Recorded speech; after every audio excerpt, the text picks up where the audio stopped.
Jaya Radha Madhava Kinda Bihari.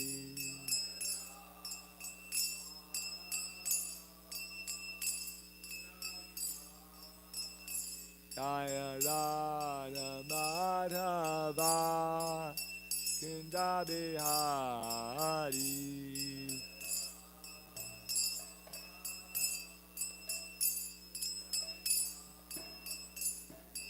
Gopijana Bharava Girivardhari.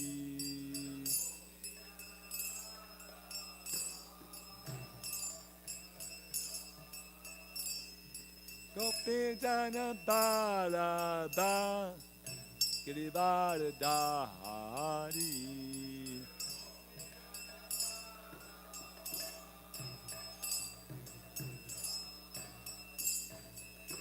Yashoda Nandana Brajadana Ranjana.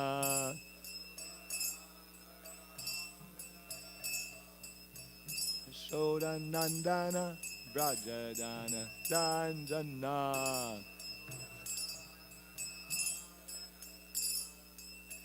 Yamuna Tira Vanachari.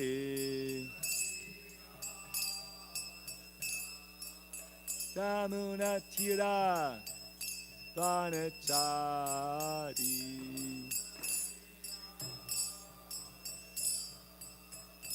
Jaya Radha Madhava Kinda Bihari.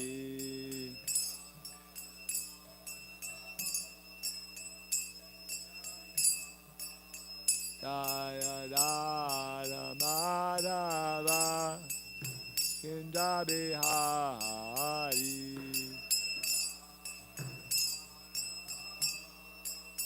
Kinda Bihari. Jai Om Vishnupad Paramahamsa Parivrajakacharya Astantar Sata Shri Śrimad His Divine Grace A.C. Bhaktivedanta Swami Srila Prabhupada Ki. ISKCON Founder Acharya Srila Prabhupada Ki. Jai Om Vishnupad Paramahamsa Parivrajakacharya Astantar Sata Shri Śrimad His Divine Grace Shri Bhakti Siddhanta Saraswati Goswami Maharaj Prabhupada Ki. Ananta Koti Vaishnavinda Ki. Namacharya Haridas Thakur Ki. Prem to go Shri Krishna Chaitanya Prabhu Nityananda. Shri Advaita Gadadhar Shri Vasadi Gaur Bhaktabinda Ki. Shri Shri Radha Krishna Gopa Gopinath. Shama Kunda Radha Kunda Giri Govardhan Ki. Davandam Ki. Navarit Mayapurdam Ki. Jagannath Puri Dham Ki. Ganga Maya Ki. Yamuna Maya Ki. Tulasi Devi Ki. Bhakti Devi Ki. Samaveda Bhaktabinda Ki. Gaura Premananda. All glories to the assembled devotees. All glories to the assembled devotees. All glories to the assembled devotees. All glories to Shri Shri Guru and Gauranga.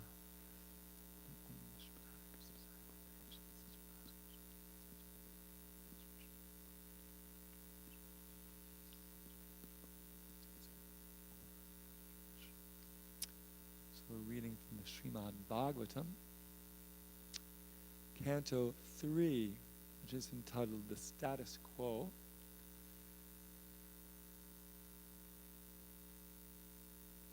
Chapter 15, Description of the Kingdom of God, text number 30.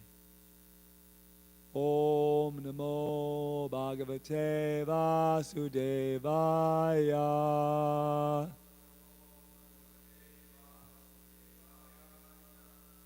Om Namo Bhagavate Vasudevaya.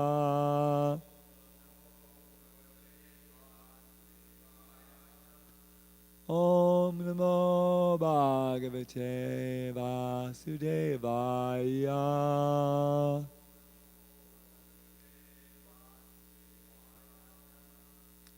Tan Vikshya Vata Rashanam Kumaran Vridan Dasha Ardha Vyasaha Vidita Atma Tattvan Vaitrena Cha Askalayatam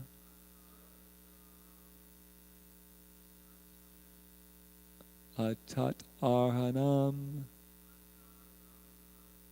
To Tejaha Vihasya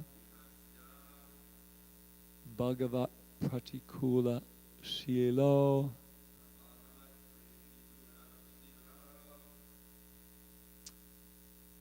Tanvikshavata Rasanang Satra Kumaran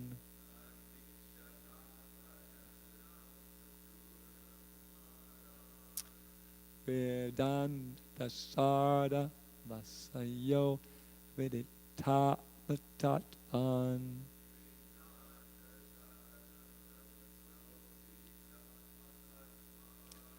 Vaitrena Chaskalaya Tam Atad Ahanang Sto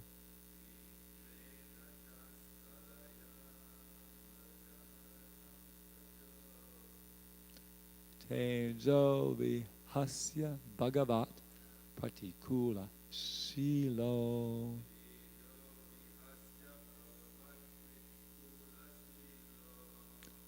Tanvikshavata Rasanang Satura Kumaran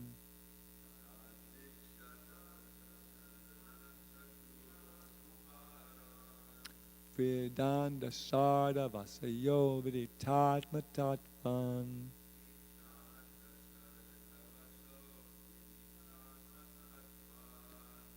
Vaitrena Chaskalayatam Ahad Ahanang Stau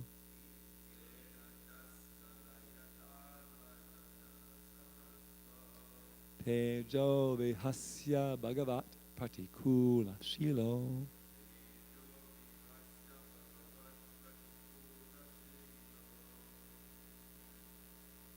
So the A with the bar is twice as long as the A without the bar, and the U with the bar is twice as long as the U without the bar. So if you know that, it's easier to get the meter right. Try one more time. Tan Vikshavata Rasanang Statara Kumaran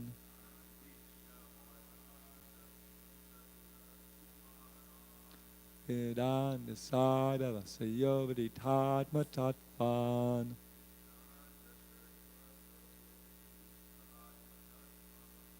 Vaitrena Chaskalayatam Hatadaharanang Stau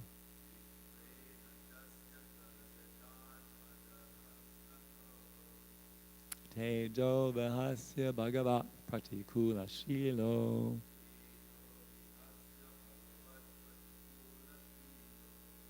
Please chant.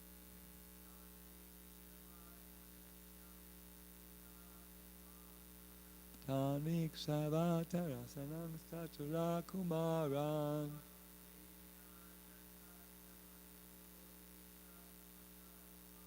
Vedanta Sada Vyasa Viditatma Tattvan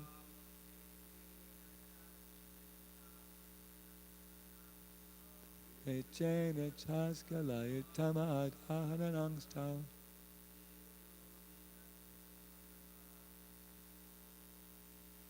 Tejo Vihasya Bhagavat Pratikula Shilo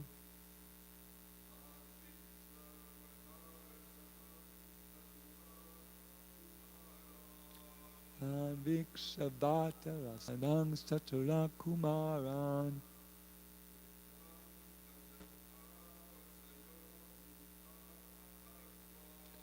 Vedanta Sada Vasayo Viditatma Tattvan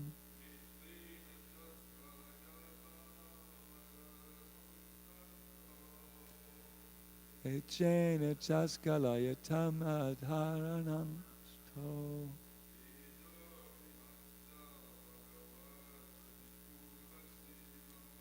Teja vyasya bhagavat pratikula shilo.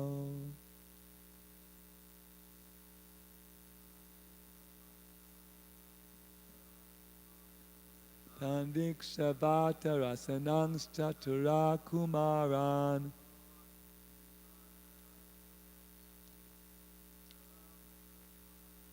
Radhasada vasayo vrichatma tatvan.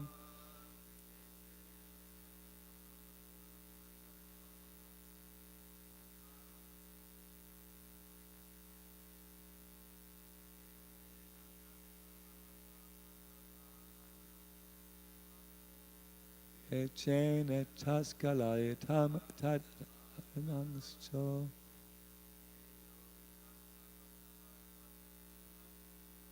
Teja vyasya bhagavat pratikula shilo. Want a chance? You don't have it, do you? Tan them vikshya, after seeing, vatarasayanam,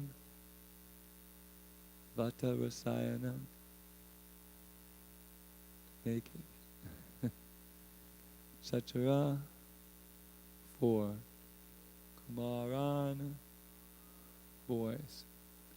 Vedan, aged. Jasardha, 5 years. Vayasaha, appearing as of the age. Vidita, had realized.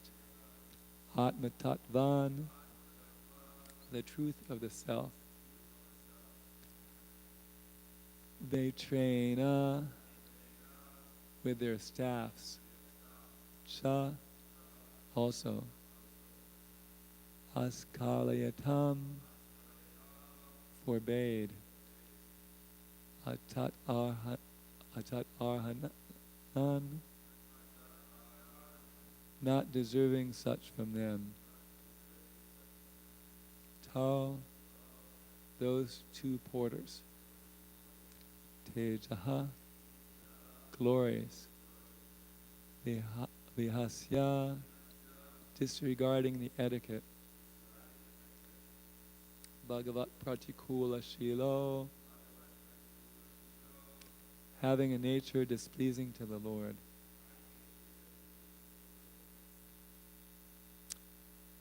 Translation.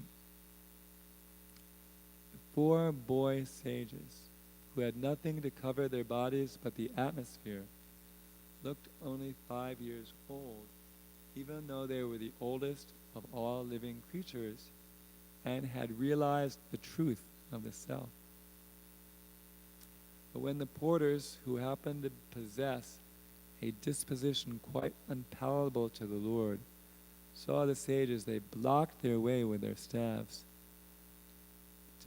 despising their glories, although the sages did not deserve such treatment at their hands. Purport by His Divine Grace, A.C. Bhaktivedanta Swami Srila Prabhupada, the founder Acharya of the International Society for Krishna Consciousness. The 4 sages were the firstborn sons of Brahma. Therefore, all other living entities, including Lord Shiva, are born later and are therefore younger than the 4 Kumars. Although they looked like 5-year-old boys and traveled naked, the Kumars were older than all other living creatures and had realized the truth of the self. Such saints were not to be forbidden to enter the kingdom of Vaikuntha, but by chance the doorman objected to their entrance. This was not fitting. The Lord is always anxious to serve sages like the Kumars. But in spite of knowing this fact, the doorman astonishingly and outrageously prohibited them from entering. Omagyanatamarandasya Gananjana Shvakaya Shakshapunitamina Tasmai Shri Gurave Namo Vishnupadaya Krishna Pastaya Budale Shrimati Bhaktivedanta Swami Namaste Saraswati Devi Gauravani Pachayini Viseshwani Radhivastati Jaya Shri Krishna Chaitanya Prabhu Nityananda Shri Advaita Gadadhara Shri Vasadi Gaura Bhaktivinoda Hare Krishna Krishna Krishna Hare Hare Hare Rama Rama Rama Hare Hare Panchakalpatariyascha Kripa Sindhu Bevacha Patitanam Pavanebhyo Vaishnavebhyo Namo Namaha. So this chapter is entitled The Description of the Kingdom of God, and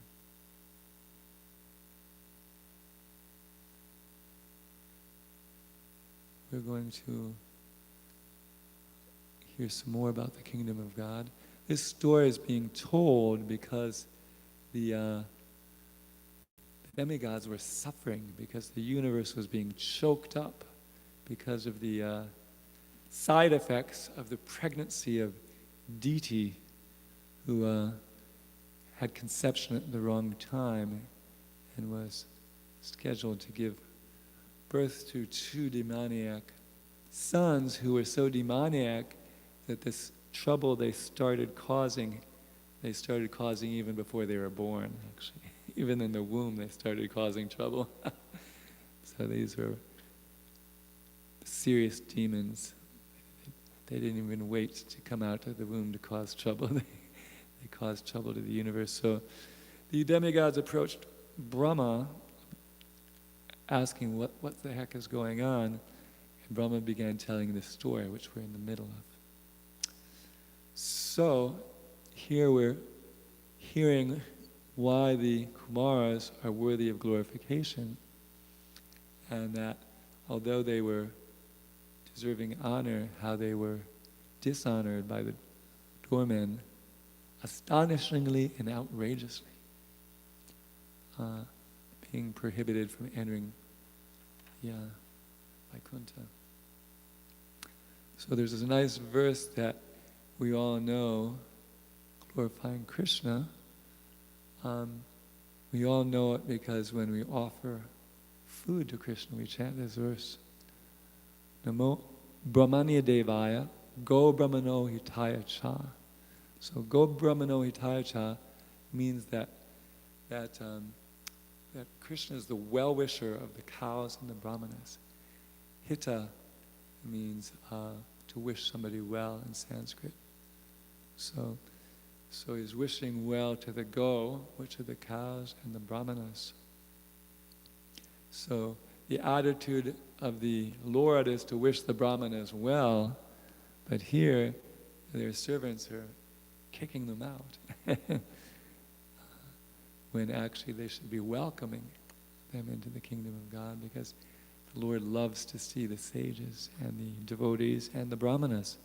They're all very dear to him, the devotees being the most dear. We also learn about how old the Kumaras are. That actually they're the firstborn sons of Brahma. So except for Brahma, they're the oldest people in the universe. So Krishna talks about 4 kinds of people that we should worship in Bhagavad Gita.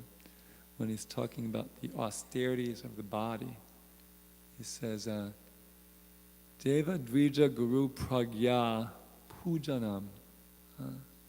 So we're supposed to worship God, Deva. Dvija, the twice-born, the Brahmanas. Deva Dvija Guru, we're supposed to worship the Guru. And Pragya, which means respectable persons, senior people. Right? So these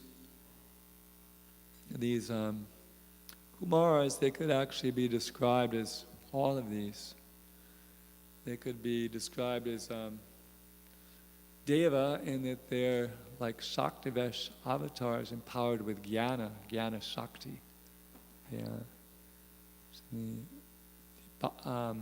Narada is empowered with Bhakti, and the Prithu is empowered with the ability to rule. So the Kumars are empowered, Shakti Vaisha avatars empowered with transcendental knowledge, so they could be considered incarnations of transcendental knowledge. Deva Dvija, they're brahmanas, so they're worshipful because they're brahmanas. Deva Dvija Guru, they're gurus actually, because they have a whole sampradaya. It's described in the Padma Purana that there's 4 authorized sampradayas, or spiritual lineages, that go all the way back to Krishna. One is started by Lord Brahma, one is started by the Kumaras, one is started by Lord Shiva, and one is started by Shri, the goddess of fortune. So they're actually the beginning gurus in this whole sampradaya, and they have a whole chain of spiritual teachers following them. So they're not just ordinary gurus, but they're like gurus of a whole lineage of gurus. And the last one is pragya, respectable people, and they're respectable because they're older than everybody else. And they're also respectable because they know the truth of the self. That's actually the most worthy of respect are the people who are transcendently enlightened.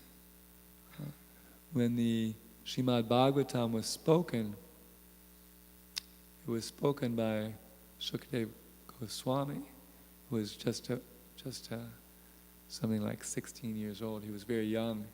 There were all these sages who were like a few thousand years old, and Vyasadeva, who had written the Vedas, they're all there. But because he had such a high realization of the reality of Krishna and devotional service to Krishna, he was considered the person to speak. So he was given special honor because of the extent of his realization of the truth of the self, even more so than amazing personalities like Narada and Vyasa were also there, who were his gurus. So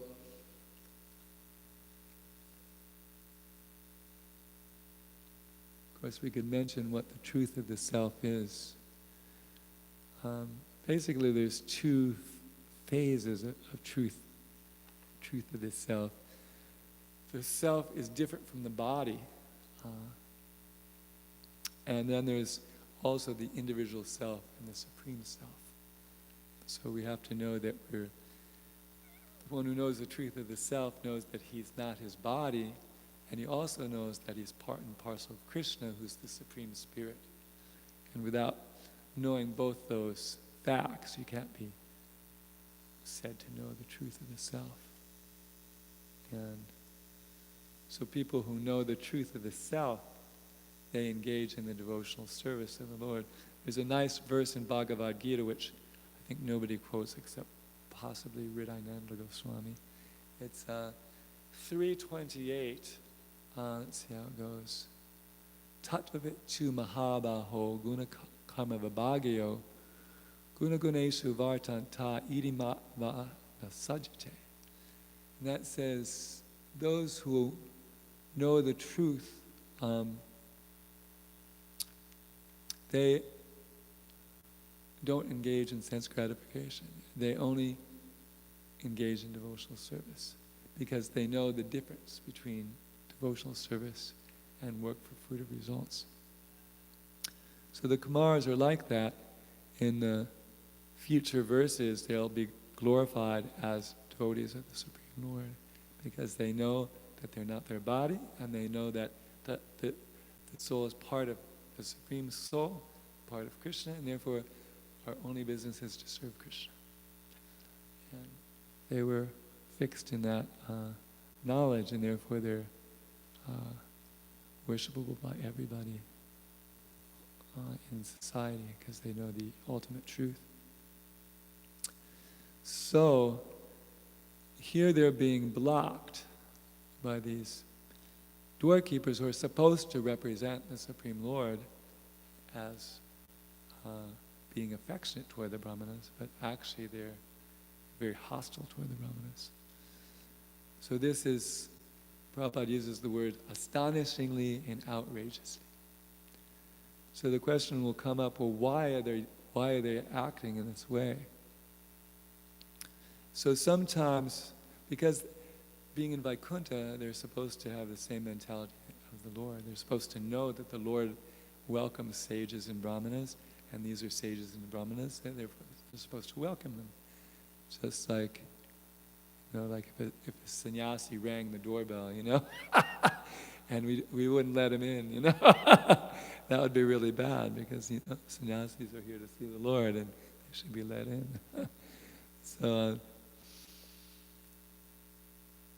So then the question comes up, why did they act in this way that was completely unfitting?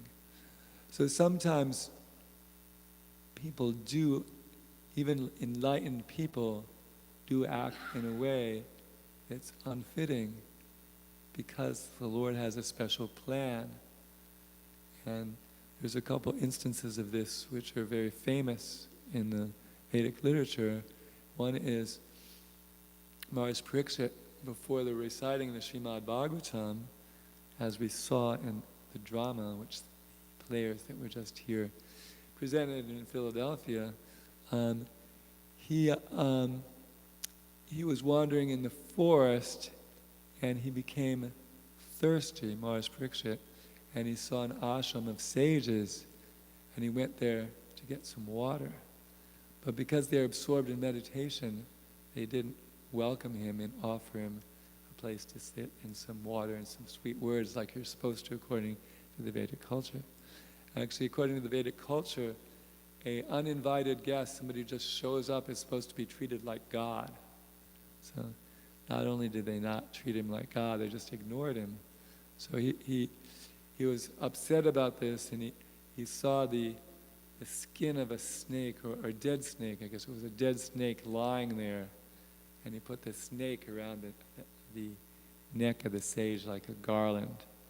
So usually Pariksit Maharaj, because he's a highly elevated devotee, he was personally protected in the womb by Krishna, who when Asvatthama sent a Brahmastra to destroy his embryo, his form as an embryo, he was protected by Krishna in the womb. He was the grandson of Arjuna, so he's a very highly elevated person. So it was such a low-class thing to do, put a dead snake as a garland around a sage. It was completely out of character. But because of that, the son of the sage cursed him to die in 7 days, and therefore the Bhāgavatam was spoken. Because if that arrangement wasn't made, then the Bhāgavatam wouldn't have been spoken. And similarly, in the Bhagavad Gita, when Arjuna asked to see everybody on the other side, and Krishna puts his chariot between the two armies, he sees all these people, his friends and his teachers, and he becomes so affected, thinking that he has to fight and kill these people, that he can't actually fight. He drops his bow, he sits down in the chariot, says, "Govinda, I shall not fight." So that wasn't expected, because he was like a very advanced warrior. He was like the prize student of Dronacharya. He was famous for his ability in archery, a big hero. It wasn't expected that he would drop his bow and tell the Supreme Lord he won't fight. But he needed to be in illusion so that he could surrender to Krishna, and Krishna would enlighten him, and so the Bhagavad Gita would be spoken. So in both cases, Maharaj Pariksit acted out of character, out of his natural character as a devotee, and Arjuna acted out of his natural character as a devotee, who wouldn't normally decide not to carry out the order of the Lord and say, "Govinda, I shall not fight." What's this? So, in both cases, the Supreme Lord had a special plan, so he made his devotees act in a way that was contrary to their normal, nice devotional attitude. In the case of Arjuna, the attitude of obedience the order of Krishna and to execute Dharma. And in the case of the Parikshit, just to act very rudely toward the sages who didn't really deserve such treatment because they were in meditation. They couldn't really be expected to properly treat a guest. So also in this case, as we will find out in detail in the verses and purports, there was some plan by the Lord that these doorkeepers became angry and blocked the Kumars, because otherwise in the normal course of the events they wouldn't, because nobody really can get into Vaikuntha unless they're highly qualified and basically worthy of seeing the Lord. Nobody really, it's not by, you can create a spaceship and, get as far as Vaikuntha, go through the 7 coverings of the universe that are many billions of miles thick. So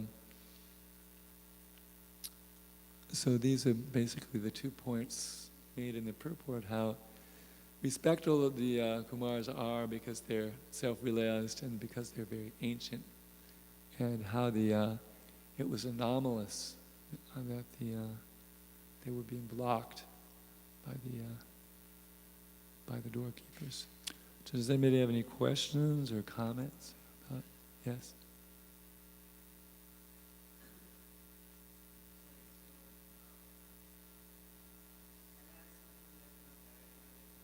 Yeah, because we have to, 9 o'clock, we have to fill up the time with Bhagavad Gita. Otherwise we're cheating Srila Prabhupada.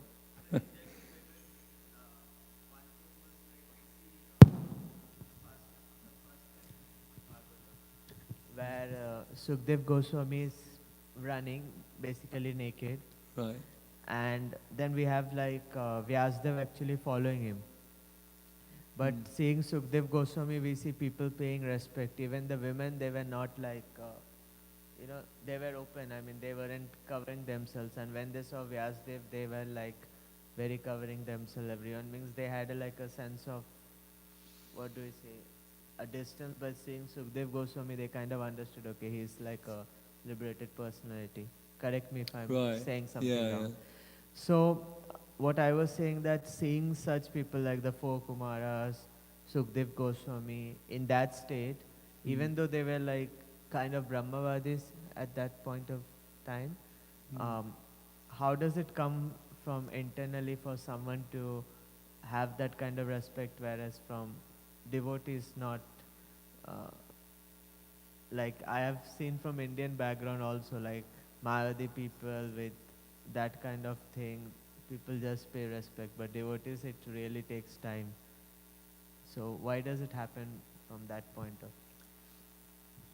Well, we're all differently situated according to our past activities. So if we're in the mode of goodness, we act properly. We know what is to be done and we know what is not to be done. Right? What is to be feared and what is not to be feared. We know what is binding, what is liberating, if we have knowledge in the mode of goodness. But although we're engaged in transcendental activities, when we enter the devotional service of the Lord, we're not immediately situated in goodness, although these activities are purifying us, so we'll attain the stage of pure goodness at some point. So people are situated differently. So some people in India tend to be more in the mode of goodness than people in the West. They're less addicted to sinful activity, and therefore their consciousness is higher. Actually, the addiction to the sinful activities like meat eating, intoxication, and gambling, that really puts one in the mode of ignorance. So people are differently situated. Like the devotees are differently situated because some devotees have been practicing for many lives and some have just been practicing for a few lives, or some people just start in this life. So everyone is in a different state. So when we're in the mode of goodness, we spontaneously act in the proper way. But if we're not in the mode of goodness, if we understand from the scriptures how we're supposed to act, even though we don't feel like acting that way, we can act like that way anyway, and then we move toward the mode of goodness. So that's what we try to do, because the obedience to the scriptures is one of the features of mode of goodness. And people who are in the modes of passion and ignorance, they disregard the scriptures, and therefore they can't really progress. The people in the mode of passion, they sometimes get it right, and they sometimes get it wrong. And the people in the mode of ignorance, they always get it wrong. And the people in the mode of goodness, they always get it right. And the people who are in Shuddha-sattva, they do everything right just to please Krishna. Whereas people in the mode of goodness do things that are right just because they're right. People who are on the highest level, they do the right stuff just to please the Supreme Lord, because that's the highest realization, is to act for the Lord's pleasure, because we're part of Krishna, and by constitution we're meant to act accordingly. So the devotees in the any spiritual institution, some act better than others due to how they're situated from their past activities and depending on the strength of their practice. So actually most devotees are neophyte devotees, and neophyte devotees have material tendencies. But the madhyamas, they always act according to the scriptural injunctions. So they'll always do the right thing even though they may not spontaneously feel like doing the right thing. And the uddamas do the right thing just because they're fixed in the right consciousness, so they always do the right thing. So we try to come up to the platform of the madhyamas who are strict about following the scriptures and do the right thing. So it's important that we honor, as Krishna recommends, that we worship these four kinds of people: the Lord, the Guru, the Brahmanas, and the respectable people. So we try to give them facility. We don't argue with them. We try to carry out their instructions. In this way, we show them respect by, we let them go first in line. We offer, can I do something for you? We try to offer some regard to these four kinds of people that Krishna recommends that we worship, just because we're devotees of Krishna, and that's what he advises, And then we come up to a higher level. If we just chant Hare Krishna, gradually we'll come up to the mode of goodness. But if we actually try to follow Krishna's instructions and the instructions of the saints, we'll come up to the mode of goodness faster. So some people are, made more progress in the past, so they're at the higher level, and some people are more sincere now, so they're at their higher level. But devotional service is purifying, so the more devotional service we do, the more we come up to the mode of goodness. And this is described in the Śrimad Bhāgavatam. It says, Shrinvatam sva kata Krishna punya shavana kirtana ridiva toshte badra nivedanoti sarsatam. The Lord Krishna, the personality of Godhead, the super soul in everyone's heart, and the benefactor of the truthful devotee, cleanses the desire for material enjoyment from the heart of the devotee who has developed the urge to hear his messages, which are in themselves virtuous when properly heard and chanted. Nasta preshva badre shunitim bhagavata sevaya bhagavati utama shloke bhaktir bhavati naistaki. By rendering service to the pure devotee and regularly reciting the Śrimad Bhāgavatam, practically all that's troublesome to the heart is reduced to nil. Loving service to the Supreme Lord, whose praise with transcendental songs becomes established as an irrevocable fact. Tadarajastamo bhavo kamalobadayasche chede tarnavidam stiram sarve prasiditi. The time loving service is established in the heart, the effects of nature's modes of passion, ignorance, lust, desiring, and hankering disappear from the heart.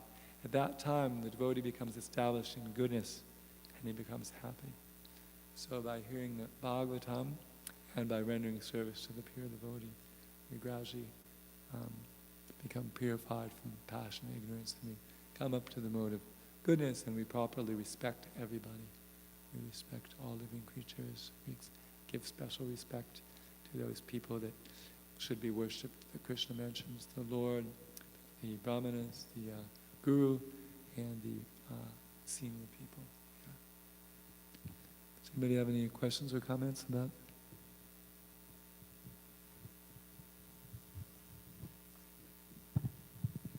Thank you for the nice class.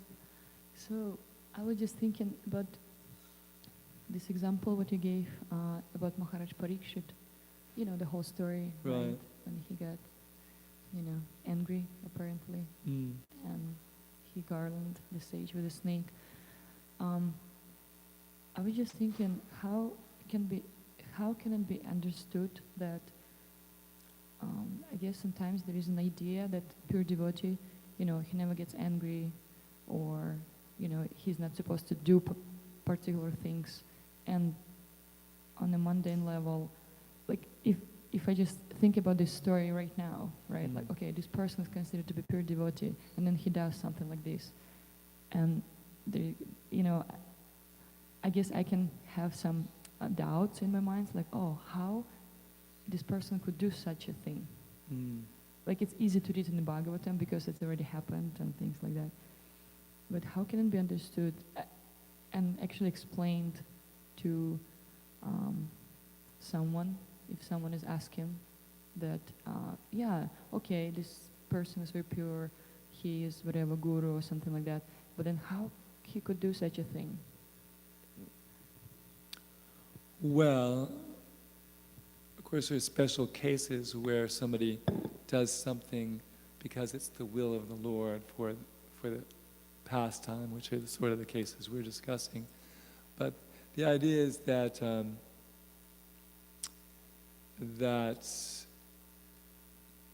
that material contamination is like all around us, sort of like, and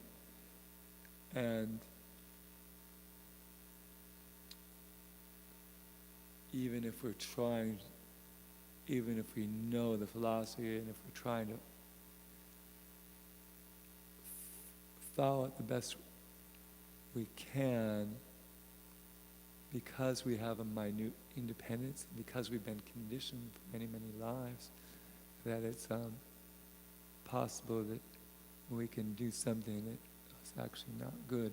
And that really is dealt with in, like Krishna in the Bhagavad Gita, he has that verse, Apichet suracho bhajate mam ananyabhak sadhueva samantarga samyagvava visito hisaha, that even if one engages in some abominable action, if he's engaged in devotional service, he should be considered saintly because of he's rightly situated in his determination.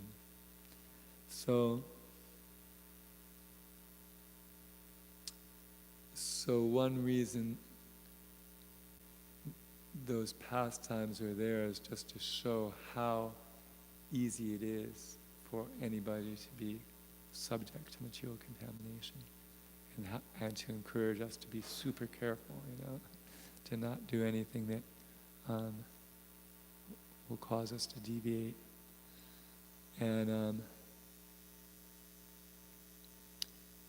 but then it's very reassuring that that the processes of devotional service is so powerful, even if somebody slips up in a big way, that Krishna will appreciate all the volumes of good they did and not reject them for one little thing wrong. We sort of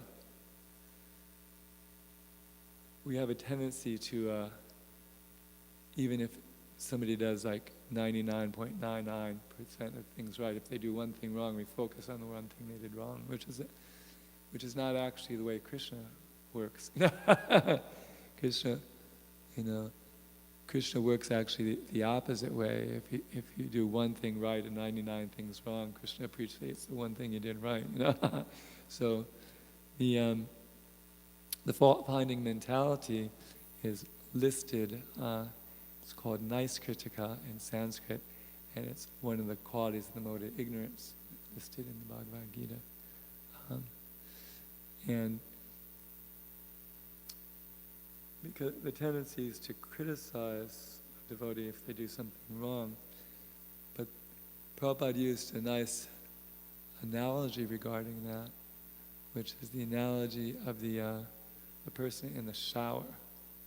So if somebody's in a shower and you criticize them for being dirty, it's not very intelligent, because in 5 minutes they'll be out of the shower and they'll be clean. So this devotional service is so purifying that even you can be jagai and mada and you can be delivered by this process of devotional service. You can commit more sins than you can think of, and be delivered by one name of Krishna.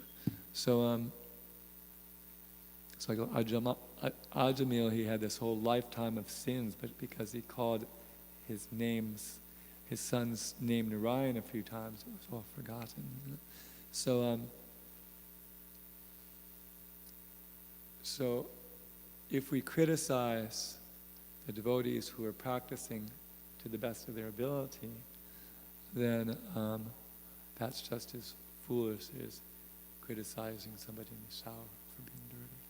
And if we think of it that way, then we won't do it. So that's an important point, because Krishna sees these people as very soon completely pure, so he doesn't take it seriously. It's described that Lord Chaitanya says, when a person takes spiritual initiation, I consider his body to be as good as my own. Right? Because the idea is, the guru is a pure devotee. He's situated in transcendence. And as soon as we surrender to the guru and give up acting according to our own imagination and just act according to the guru's instruction, we're also on the transcendental plane, because we're acting according to the transcendental direction of the guru, who is situated on the spiritual platform. So Lord Chaitanya considered a person who takes initiation to be as transcendently as he is. So we don't generally, in dealing with all the initiated devotees, we don't generally think of them as being on the same level as Lord Chaitanya, although he actually does. So, because he sees them as having completely surrendered to his servant, and they're being on the transcendental platform. So, because we have a minute bit of independence, in theory, at any point, at any moment, at any time, we can always do something that's displeasing to the Lord. But that's actually not the end of the world, because we can always ask for forgiveness, and we can always do something to make up for it. And Krishna is very forgiving, and we can just continue performing devotional service, and we'll become pure, and we'll do fewer and fewer things like that. So the worst thing is to give up the association of devotees, because then we will lose touch with the practice of devotional service. We'll just get back into doing the same things that everybody else is doing around us, which is sinful activities. Will become degraded. Whereas if we associate with the devotees, we'll always be reminded of the value of devotional service, and they will always engage us in devotional service. Even if we don't feel like being engaged in devotional service, we'll still progress to some extent. Therefore, it's always recommended that we stay in the association of devotees, and then there's always hope for us, even if we make many mistakes. We can still be delivered. Any other questions or comments?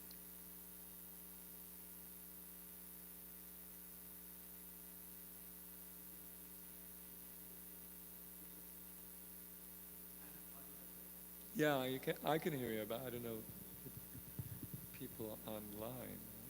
Like you were mentioning about the Bhagavatam being spoken, right? We see like the Bhagavatam has been spoken many times. Like once it was spoken to Vajranabha. I think Uddhav spoke to Vajranabha. And then we also see like Shiva speaking to Parvati, and then the parrot Sukdev Goswami listening.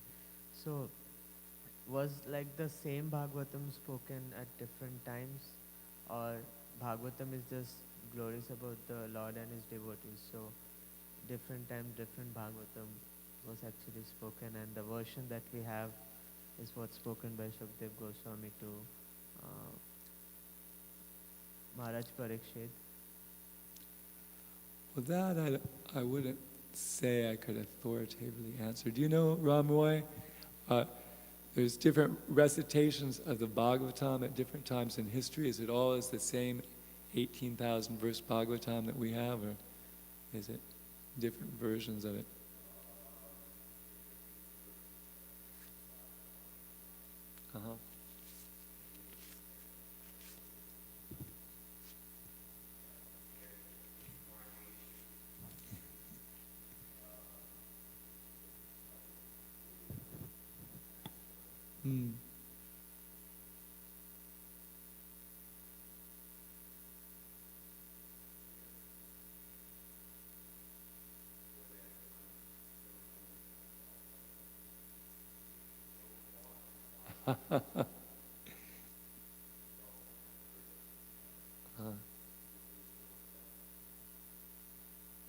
I went to a birthplace.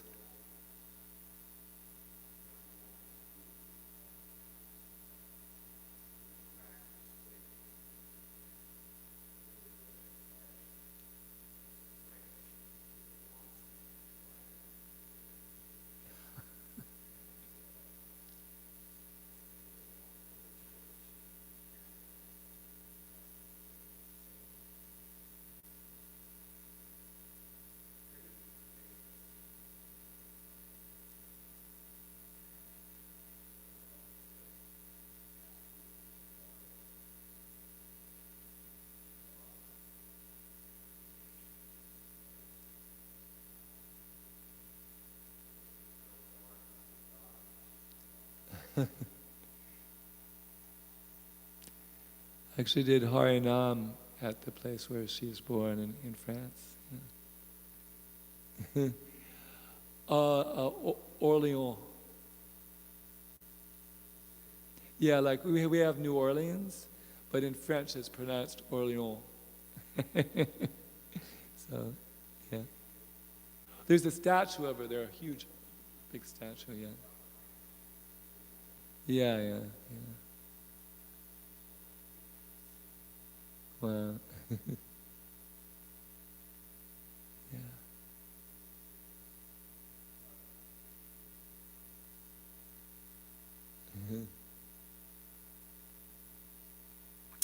Well, it's approaching 9 o'clock, so we can probably end if there's any.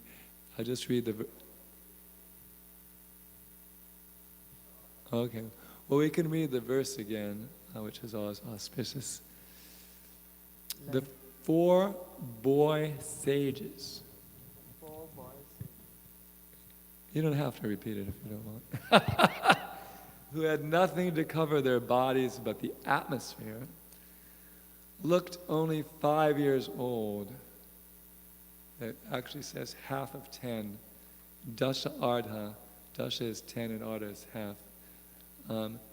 Even though they were the oldest of all living creatures and had realized the truth of the self. But when the porters who happened to possess a disposition quite unpalatable to the Lord saw the sages, they blocked their way with their staffs, despising their glories, although the sages did not deserve such treatment at their hands. So another thing we can learn that is that as devotees we have to represent the will of the Lord. And especially in the temple, when people come and visit the temple, we have to receive them as Krishna would want. Yes?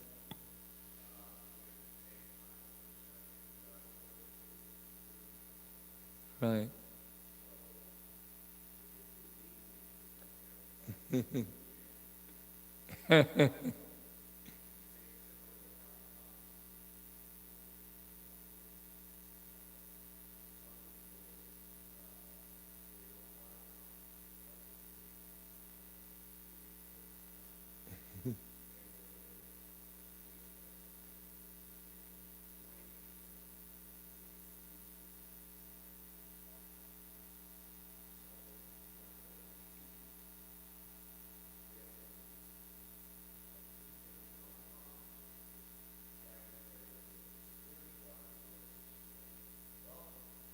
Mm. Mm.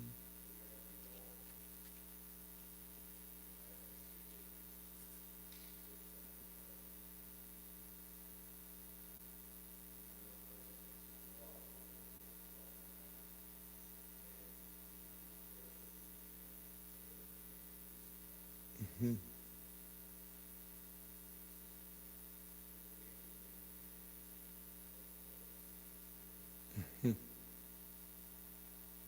So we wish everyone well in their attempts.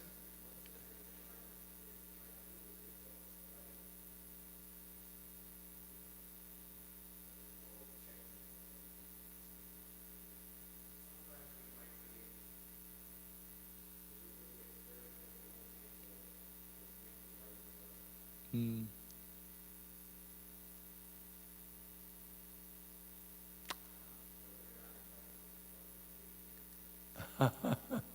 So not everyone who comes to the door is qualified. Well,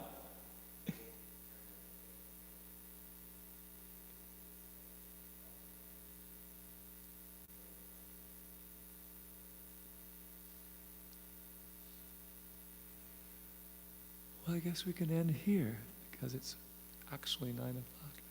Thank you for your contributions. Divine Grace A.C. Bhaktivedanta Swami Srila Prabhupada Ki Jai.